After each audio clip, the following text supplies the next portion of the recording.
Welcome back to my channel. আমি মিঠু, চ্যানেলের নাম মিঠু সরকার দাস। চলে এসেছি আজকে কিন্তু একটা দারুণ সুন্দর রেসিপি নিয়ে। আশা করি তোমাদের ভালো লাগবে। আর আজকে চলে এসেছি, এই পাতাটাকে তোমরা কে কে চেনো বলো তো? যাই হোক, আমি বলে দিই, এই পাতাটার নাম হচ্ছে খারকোল পাতা। অনেকেই তোমরা খারকোল পাতা নামে চেনো, তবে আমাদের এখানে সবাই খারকোল পাতা বলে। এটা আমি কখনো কোনো দিনও রান্না করিনি, তবে আজকে আমার মনে হলো যে এটা খাবো। তবে এর কিন্তু প্রচুর গুণাগুণ রয়েছে। এই পাতার যে কত গুণাগুণ আছে, চলো দু একটা তোমাদের সঙ্গে বলবো। তার আগে দেখো, আমি যে সামনে আমার বাজার কাকু এসেছিল বাড়িতে, আমি ওনার দিকেই কিন্তু এই পাতাটা কিনেছিলাম। তবে একটা ডাল সমেত এই যে দেখতে পাচ্ছ, এটা 10 টাকা নিয়েছিল। তা কিনে বাড়িতে নিয়ে এসে তোমাদের আগে প্রথমেই দেখালাম। তারপরে এটাকে আমি ভালো করে কিন্তু দড়িটা কেটে তারপরে এটাকে আমি সুন্দর করে ধুয়ে নেব। চলো এবার দড়িটা কাটা যাক। এই যে দড়িটা কেটে নিচ্ছি, কেটে নিয়ে পাতাগুলো যেগুলো পাকা পাকা পাতা আছে সেগুলোকে বাদ দিয়ে দেবো। আর তারপরে আমি ভালো ভালো পাতাগুলোকে নিয়ে কিন্তু এটাকে একটা রেসিপি তৈরি করব। আর এই দেখো পাতাগুলো কেটে নিচ্ছি। তবে অনেকে কি করে বলো তো, পুরো ডালগুলো নিয়ে নেয়। আমি তবে পুরো ডালগুলো নিইনি, কিছুটা ডাল নিয়ে আমি সুন্দর করে বেছে নিচ্ছি। আর এই পাতার জানো প্রচুর গুণাগুণ আছে। আর এটা অ্যাকচুয়ালি টনসিলের ব্যথা, গলার অ্যালার্জি, সর্দি, কাশি এগুলো কিন্তু সারাতে খুব সাহায্য করে। আর এই যে এটা কি বলো তো, এটা অ্যান্টিব্যাকটেরিয়া, অ্যান্টিভাইরাল, আবার অ্যান্টিফাঙ্গাল, এবার অ্যান্টিসেপটিক এবং অ্যান্টি ইনফ্লেমেটরি বৈশিষ্ট্যের জন্য কিন্তু পরিচিত। আর এই পাতা দিয়ে কিন্তু অনেক রকম ওষুধও তৈরি করা হয়। আবার আমাদের আরও কী সাহায্য করে বলো তো, এটি কোষ্ঠকাঠিন্যের সমস্যাও কিন্তু সমাধান করে। আবার আমাদের যে গালে ব্রণ হয়, সেই ব্রণ, একজিমা আর সেইগুলো কিন্তু সারাতে খুব সাহায্য করে। তারপর তো আমরা নানা রকমভাবে রান্না করে খাই। আর এর মধ্যে কি আছে বলো তো, এটি ভিটামিন সি, ক্যালসিয়াম, খনিজ লবণ, আয়রন, ফাইবার সমৃদ্ধ কিন্তু এই পাতার প্রচুর উপকারিতা। তবে এই পাতা খেতে কিন্তু ভীষণ সুন্দর লাগে। চলো তাহলে পাতাগুলো তো বেছেই নিয়েছি। আর এই পাতাগুলোকে আমি এখন ভালো করে জল দিয়ে কিন্তু ধুয়ে নেবো, কেননা কোথা থেকে এরা তুলে নিয়ে এসছে তা তো আর জানি না।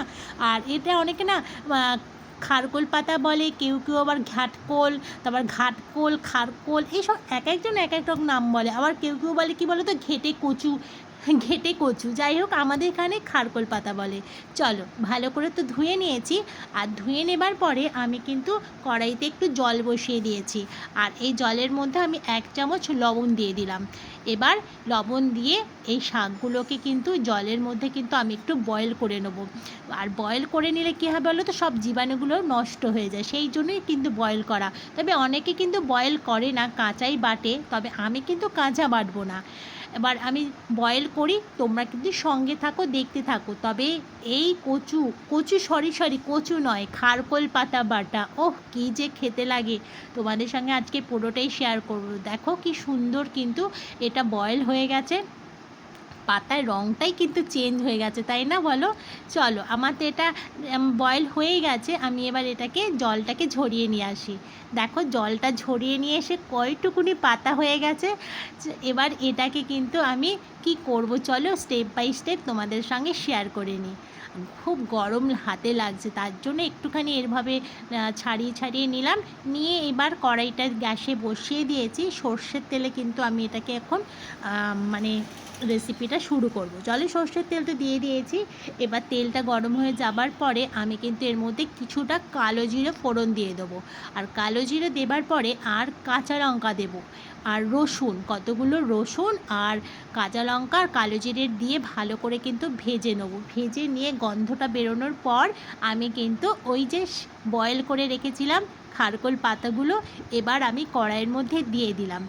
এটাকে ভালো করে কিন্তু ভেজে নেবো। চলো ভাজতে থাকি, আর ততক্ষণ কিন্তু তোমরা রেসিপিটা দেখতে থাকো। আর তোমরা যারা যারা খাওনি, একবার বাড়িতে করে খেয়ে দেখবে। আর তার যারা অনেকেই খেয়েছো তোমরা, আমি যেমন নিজে কোনোদিনও করে খাইনি, আমি জানতাম জিনিসটা করে খেতে, তবে আমি কোনোদিন বাড়িতে, যেহেতু তোমাদের দাদাভাই খায় না সেই জন্য আমি আর খাইনি।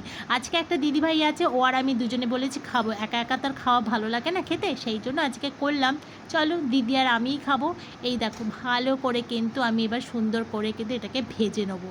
ভাজি ততক্ষণে তোমরা আমার সঙ্গে থাকো। চলো আসছি আমি ভেজে একটু পরে। একটু ছড়িয়ে ছড়িয়ে দিলাম যাতে ভাজাটা তাড়াতাড়ি হয়ে যায়। তবে একটু তেলের পরিমাণ বেশি দিতে হয়, আর সর্ষের তেল দিলে একটু বেশি ভালো লাগে। আমার ভাজা রেডি হয়ে গেছে। আর এবার দেখো আমি একটা পাত্রের মধ্যে কিন্তু ভাজাটা ঢেলে নিলাম। এবার ঢেলে নেওয়ার পরে এটাকে কিন্তু আমার একটা ঠান্ডা করতে দিতে হবে, কেন গরম তো আর মিক্সিতে বাটা যাবে না। আমি কিন্তু শিলনোড়াতে বাটবো না, আমি মিক্সিতে বেটে নেবো, ঠিক আছে? মিক্সিতে বাটবো, খুব তাড়াতাড়ি হয়ে যাবে। চলো এবার এটাকে আমি ঠান্ডা হতে দিই, কিছুক্ষণ বাদে কিন্তু আমি এটাকে বাটবো। চলো তাহলে মিক্সিটা এবার রেডি করি। হয়ে গেছে আমার বাটা। দেখো তোমাদের যখন দেখাচ্ছি তার আগে আমি দিদিকে কিন্তু কিছুটা দিয়ে এসেছি, তার জন্য এখানে অল্প দেখাচ্ছে। যাই হোক, ওকে অর্ধেকটা দিয়ে এসেছি আর আমি অর্ধেকটা এখানে রেখেছি। আর বাটা দেখো রেডি হয়ে গেছে। এবার চলো তাহলে খাওয়ার পালা। এবার আমি ভাত বেড়ে নিই, চলো। আর ভাত বেড়ে নিই তার আগে কিন্তু এই যদি আমার গলা ঠালা চুলকোয়, সেই জন্য কী করেছি বলো তো, আমি ওই যে খারকোল পাতাটার মধ্যে এবার এক টুকরো লেবুর রস কিন্তু দিয়ে নেবো। দিদি খেয়েছে, দিদি খেয়ে আমাকে বললো যে গলাটা হয়তো চুলকোতে পারবে, তুমি একটু লেবু আর একটু বেশি করে কাঁচা লঙ্কা দিয়ে নাও, তাহলে আর গলা চুলকোবে না। ঠিক তাই, আমি লেবুটা দিলাম আর দুটো কাঁচা লঙ্কা এবার এটার সঙ্গে বেশ ভালো করে কিন্তু মেখে নেবো। আবার মেখে নিয়ে তারপর আমি খাবো। চলো একটু ভালো করে কিন্তু মেখে নিই, তারপর আমি খাবো।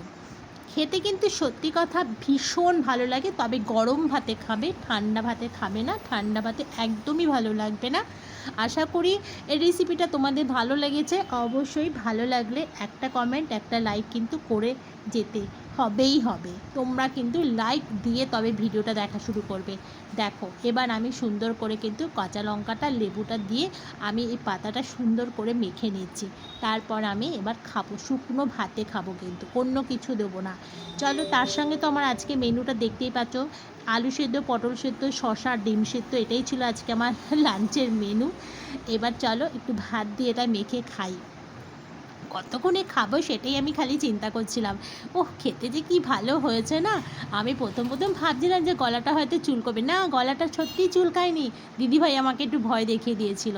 আমি বললাম ঠিক আছে, আমাকে গলা চুলকোলেও খেতে হবে, আমি কচু খেচু খেতে ভীষণ পছন্দ করি। কি রেসিপিটা ভালো হয়েছে তো বলো তো? এবার চলো এবার খেয়ে নিই, আর দেরি সহ্য করতে পারছি না, কতক্ষণে খাবো। বেশ ভালো লাগছে কিন্তু। একটু নুন কম হয়েছিল, একটু নুনটা দিয়ে তারপরে কিন্তু খেলাম। আমার তো ভীষণ ভালো লেগেছে। তোমরা কারা কারা তোমরা এই খারকোল পাতা বাটা খেতে ভালোবাসো অবশ্যই আমাকে কমেন্ট করে জানাবে। আর আর কমেন্ট করে তো জানাবেই খেতে কারা ভালোবাসো, আর খাওয়ার পরেও আমাকে একবার জানাবে যে কেমন হয়েছে খেতে। অবশ্যই অবশ্যই একবার করে খেও, একদম ঝামেলা কম, কোনো ঝামেলা নেই। দেখলেই তো কীভাবে রেসিপিটা তৈরি করে। চলো তাহলে আজকে আসছি, টাটা, বাই বাই।